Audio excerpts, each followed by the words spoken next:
I was accidentally invited to a dark web video call. I didn't mean to click the link. When I received a random email containing a strange link, I knew it was some kind of a virus. Yet, when I moved my mouse to delete the message, my finger slipped. I pressed the link, and immediately my screen went black. I began to mentally prepare myself to lose all my personal files, but as I went to shut off the PC, my screen changed. A pop-up appeared resembling a Zoom call, but without any Zoom branding. The largest video feed with a sign dangling close enough to the camera for me to read, "Please wait, meeting will begin temporarily." I always had my webcam blocked, and for that I was glad, for the other feeds began turning on, and I definitely didn't fit into this group of freaks. No one had their faces exposed. Everything from glittery half masks you'd expect at a masquerade to disturbing rubber clown masks. I would have been the odd one out if they saw me, and I already knew I didn't want them to see me. Some of them clearly knew each other, greeting each other like old friends, but there were also some newbies like myself. I discreetly managed to mute my mic before there was any chance they'd hear my voice. "Oh, number 1203, you're also new. What can we call you?" Unfortunately, I was called out by a lady labeled Trist, who wore this jester mask that covered her entire head. I almost panicked before I realized there was a chat box. Thanking my lucky stars, I decided that would be my name. I typed Lucky Star in the chat. "Great to meet you, Lucky Star. I'm glad you've accepted the invitation. I'll change your screen name real quick." I figured the best choice would be to sit through this and then skedaddle the moment it was all over. It would be way too awkward to leave now that I had a nickname and everything. Everyone seemed friendly enough. I got a few hellos, and someone in a pig mask managed to snort and say my name at the same time. It was kinda entertaining, and it wasn't like I had anything better to do. God, how I'd regret that.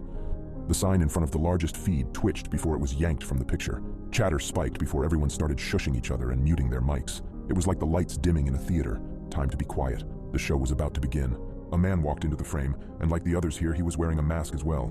It was a wolf mask. It covered the upper half of his face and appeared to be made of wood. When he spoke, his low voice was quiet, but it commanded respect. "Good to see we've all made it. I hope our new friends are ready to participate." I didn't like the sound of that. I wanted to close out of the call right then and there, but that's when I realized there wasn't a hang-up button. Nope. I had to ride this one out with everyone else and pray I would go overlooked. The host, who I now realized was labeled Wolf, vanished. There were some banging sounds, and then Wolf dragged a person tied to a chair in front of the camera. Yeah, I realized pretty quickly this was nothing I wanted to be a part of. Now, our guests need to decide what we do.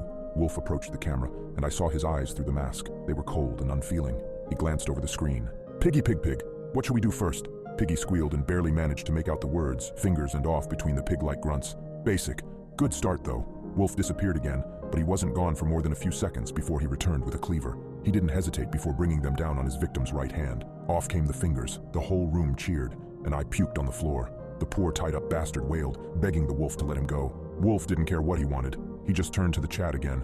"And what should we do now?" Barn suggested Wolf tear out his teeth. Wolf produced some pliers and ripped out all of the victim's front teeth, leaving his mouth a bloody, mangled mess. Another viewer suggested they cut off his ears. It was done.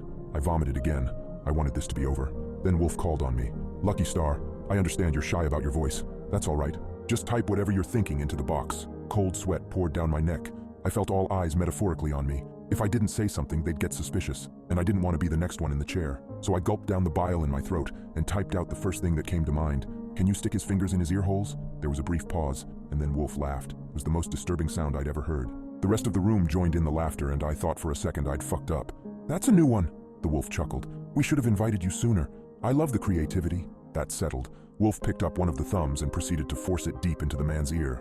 The sound that poor bastard made will haunt my nightmares forever. A pointer finger joined it, and in the other ear he managed to fit 2 pinkies and an index. The man started howling, and Wolf chuckled again. "He's deaf now. I think I popped his eardrums with that." The show continued, finally ending with Trist saying the time was up and Wolf should wrap things up. Wolf nodded before he took a knife and cut the victim's throat. By that point, it was a mercy killing. Wolf waved goodbye. I thought that was finally it. I could forget I ever saw any of this, but he signed off with a message that made my blood run cold. "Good night, everyone. And as tradition, I can't wait for Lucky Star to host the next one."